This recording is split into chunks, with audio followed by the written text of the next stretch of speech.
नाज़रीन अस्सलाम वालेकुम, आप देख रहे हैं प्रोग्राम पर्सपेक्टिव नुक्ता-ए-नज़र उवैस इकबाल के साथ जियो टीवी पे। Viewers, if any political party forms a government in whichever country, meaning that they have the mandate of the majority of the people to carry out the business on their behalf, meaning the role of the government is very important. But at the same time, we also need to realize the importance of the opposition. They also have the mandate of people to hold the government accountable and be the voice. In the previous episodes, we have brought many representatives of the Liberal Party of Canada, which is the governing party, and you have heard their perspective on many issues. Those are top of mind for us, especially when we say the year 2024 is the year of transition from financial difficulty, whether you look at the war in Israel, between Israel and Hamas, and many other challenges that we all are struggling with or struggled in 2023. Today, we are going to offer you the perspective of the opposition, and for this we have invited Member of Parliament Garnet Janice from Sherwood Park Fort Riding from Saskatchewan. Garnet, welcome to the show. Thank you very much. It's a pleasure to see you again and to be with your viewers and listeners today. So since it's the beginning of 2024, let me ask you this. What is your New Year's resolution? Wow, my New Year's resolution. It's going to be a busy year. Of course, we don't know when the election is going to be. We could have an election this year. I think Conservatives are ready for an election when it comes, and we think it's time for a new government in Canada, a government that's going to restore hope and opportunity. That may not come till 2025, or it may come this year. So my resolution is to work hard for my constituents and for people across this country to make the case and hopefully to deliver the new government that's going to restore hope, restore opportunity, strengthens Canada's principled voice on the world stage. I think about some of the changes that have happened over the last 8 years, the housing prices being up, rent being up, all the challenges people have experienced, and I know there's an appetite for change out there. So I hope we can deliver that change this year, but if not this year, hopefully next year. To financial difficulties, the rising theft, the immigration challenges and whatnot, we believe that 2024 could be the transition year. What is your view on this year? Well, I mean, I certainly hope things get better, but many of the problems that you've identified, they do come directly from federal government policies. During the COVID period, of course, we know the government significantly increased spending, but we were running massive deficits before COVID started. So if you look over the last 8 years, Canada has more than doubled its national debt. We're spending more on debt servicing costs now than when we transferred to the provinces in healthcare, which means if we didn't have a national debt, we could effectively double our healthcare spending. So this is the kind of dynamic we're seeing is out of control spending leading to rising inflation, unemployment. Of course, it's been much discussed the lack of controls and oversight over the international student program, the failure of the government to put in place policies that actually contribute to the building of homes. There are a lot of these fundamental economic problems, and I think it is important to acknowledge that it is in many of these cases federal government policy that has created the problems that we see. So we're not going to solve the problem without a dramatic course correction. We need a plan to get more homes built in this country, to restore the integrity of our immigration system, to stop constantly printing more cash and to actually stimulate economic activity. And these are the constructive proposals that we've been putting forward. So there's that line from the Shakespeare play Julius Caesar, the fault, dear Brutus, is not in our stars but in ourselves, right? So whether our country turns around this year, it's going to depend not on the stars, not on fate, but on the decisions that our leaders make. Rightly said. Obviously, we feel that maybe a stepping stone, but the plan has to be in place for this year to be, turned out as a transition year. So, what we saw in the province of Ontario a little while ago when Premier Doug Ford came under pressure on this whole, scandal of green belt issue. Eventually, he admitted the mistake and he reversed the green belt thing. Can you give us any example of the issues where the Conservative Party of Canada as an opposition holding government accountable and they're admitting any of those mistakes and reversing anything for the betterment of Canadians? In terms of the government, the current government reversing policies. Yeah. Well, look, they are trying to shift the tone now, and I think you see it in terms of their communications. But they have not been willing to really own up to these problems. I'll give you an example in terms of the international student file. This program has been administered by the government for the last 8 years. Yeah. And Sean Fraser, who's now the housing minister, was the immigration minister. As immigration minister, he was presiding over this problem. And now the government is saying, oh, this problem, this is out of control. There's a lack of controls. The program's not working very well. You know, we have and we hear so many terrible stories, instances of students coming in terrible circumstances, not getting supported, dying by suicide.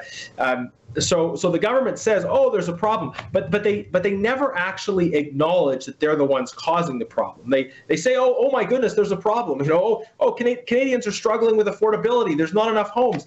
Well, you know, I think you need to have the integrity. If you've been in power for 8 years, and programs you administer aren't working well, you know, the next step is to say, not just, oh, there are problems, but actually to acknowledge responsibility for that problem. And look, I think the government is sort of indirectly pointing out their own failures, but I think they need to actually acknowledge and take responsibility for how their decisions have led to the problems we face in housing, in immigration, in the economy, in affordability, and in public safety as well. So you're saying, you know, they're seeing the signs of their own decision making, the outcome of their decision making. So let me ask you this question in layman terms. When we talk to people, right, ordinary people like me and others on the street, they are having so much financial difficulties. It is very hard to understand. Is it the Bank of Canada who's making life difficult for us, or is it the government's mandate which is giving Bank of Canada free hand to make life difficult for us? What is the view? How shall the people should look into this, and when this whole thing is going to be, you know, kind of helping people to come out of stress? That's a very, very, very important question. The federal government is responsible for fiscal policy, right? They're the ones who decide what the tax rates are, how much the government is spending, and these fiscal policy decisions that the government makes has a substantial impact on people on affordability, and also it impacts the sort of room to maneuver that the Bank of Canada has in terms of monetary policy, and all of the decisions that the elected government has made, the NDP Liberal Trudeau government has made, have had a dramatic negative effect on affordability. So just to put it very simply, when the government is spending substantially more money than they take in tax, and our taxes are too high as well, but when they're spending so much more than they have, running up our national debt, the effect of that is they're putting more money into the system, more money chasing fewer goods. That leads to inflation. That leads to the price of things going up. But let's talk about the carbon tax as well. The carbon tax hits the farmer who grows the food, it hits the trucker who moves the food, it hits the grocer who sells the food. So they're adding tax on tax on tax at every level. So there's more money chasing fewer goods.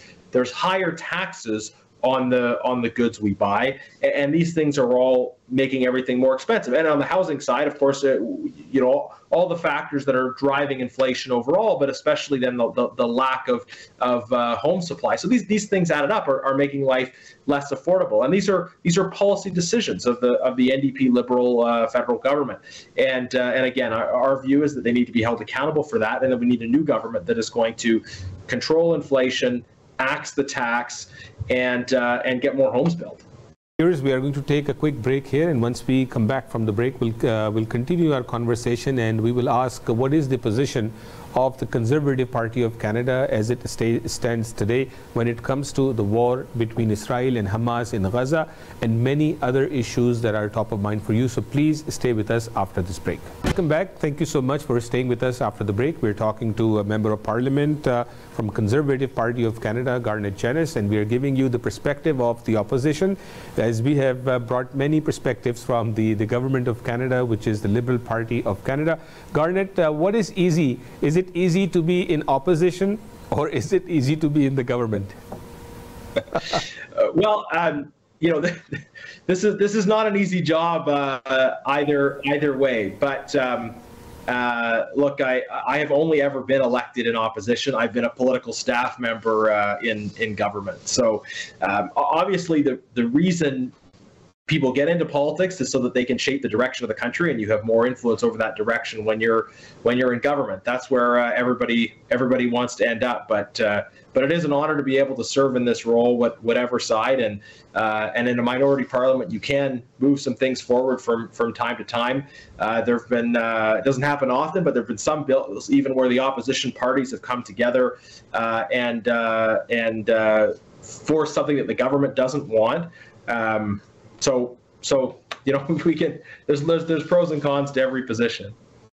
So before going on the break, I said, you know, we wanted to hear from you. What is the state of the nation when it comes to your party's stance on the war in Gaza between Israel and Hamas? As we have entered into, you know, third or fourth month. It's now even difficult to count. And Canadian Muslims specifically, you know, we had a lot of concerns when this war started and how the government and opposition, you know, reacted to what was happening in Gaza.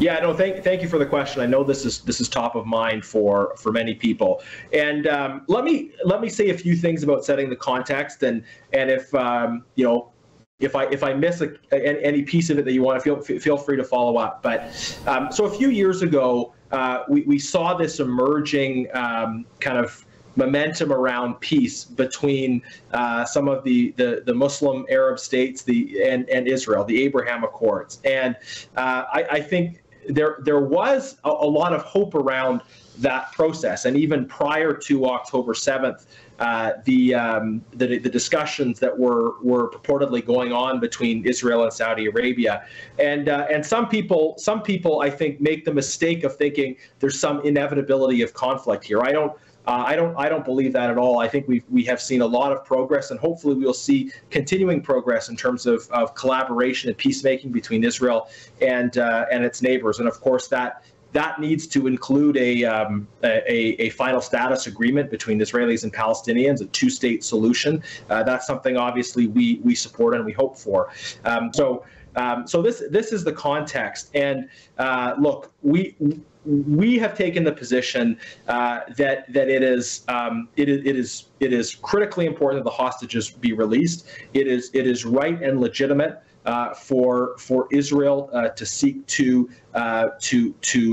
eliminate Hamas and end its capacity to threaten Israel and its capacity to terrorize the Palestinian people.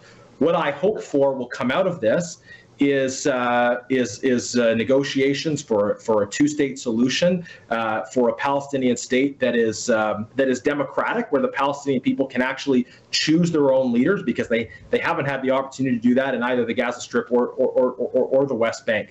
Now, I mean, in terms of the ongoing war, Hamas has to be defeated. The hostages have to be released, and we want to see peace and the protection of civilian life. And you know, anytime there's warfare, it is terrible. It is painful to see the consequences for innocent people, innocent Palestinians who do not support Hamas, do not support what they're doing.